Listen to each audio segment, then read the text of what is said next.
So before we begin this important ceremony, and there's no ceremony that can be much more important than this, let me provide a brief update on Operation Epic Fury. Today, the United States military continues to carry out large-scale combat operations in Iran to eliminate the grave threats posed to America by this terrible terrorist regime. Following our obliteration of Iran's nuclear program in Operation Midnight Hammer a short while ago, we warned Iran not to make any attempt to rebuild at a different location because they were unable to use the ones that we so powerfully blew up. But they ignored those warnings and refused to cease their pursuit of nuclear weapons. In addition, the regime's conventional ballistic missile program was growing rapidly and dramatically, and this posed a very clear, colossal threat to America and our forces stationed overseas. The regime already had missiles capable of hitting Europe and our bases, both local and overseas, and would soon have had missiles capable of reaching our beautiful America. The purpose of this fast-growing missile program was to shield their nuclear weapon development and make it extraordinarily difficult for anyone to stop them from making these highly forbidden by us nuclear weapons. We were the ones that were complaining. We were the ones that wanted it stopped, but everybody was behind us. They just didn't have the courage to say so. An Iranian regime armed with long-range missiles and nuclear weapons would be an intolerable threat to the Middle East, but also to the American people. Our country itself would be under threat, and it was very nearly under threat. I was very proud to have knocked out the Iran nuclear deal by President Barack Hussein Obama. That was a horrible, horrible, dangerous document. They would have had nuclear weapons 3 years ago, and they would have used them.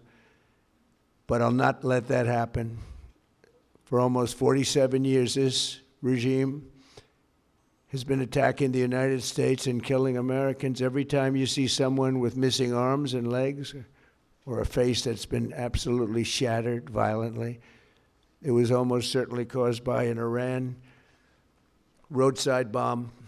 They were put there by General Soleimani, who was the father of the roadside bomb. Very proudly, he thought, but I terminated him in my first term.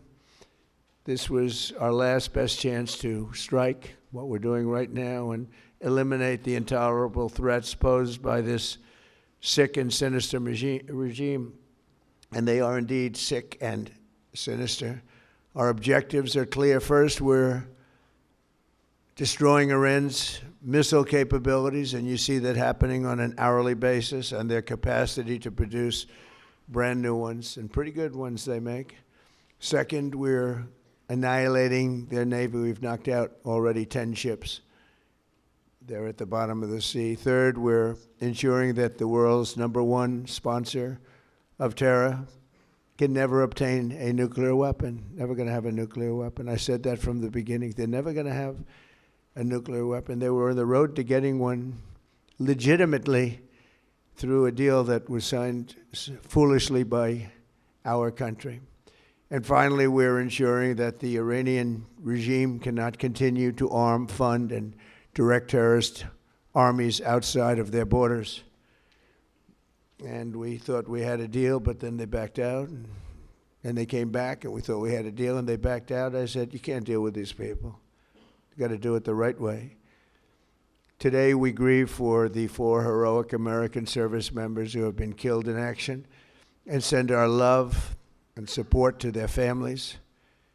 In their memory, we continue this mission with ferocious, unyielding resolve to crush the threat this terrorist regime poses to the American people, and a threat indeed it is.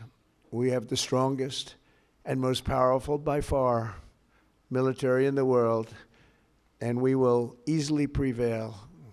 We're already substantially ahead of our time projections, but whatever the time is, it's okay. Whatever it takes, we will always And we have, right from the beginning, we projected 4 to 5 weeks. But we have capability to go far longer than that. We'll do it. Whatever somebody said today, they said, oh, well, if the president wants to do it really quickly. After that, he'll get bored. I don't get bored.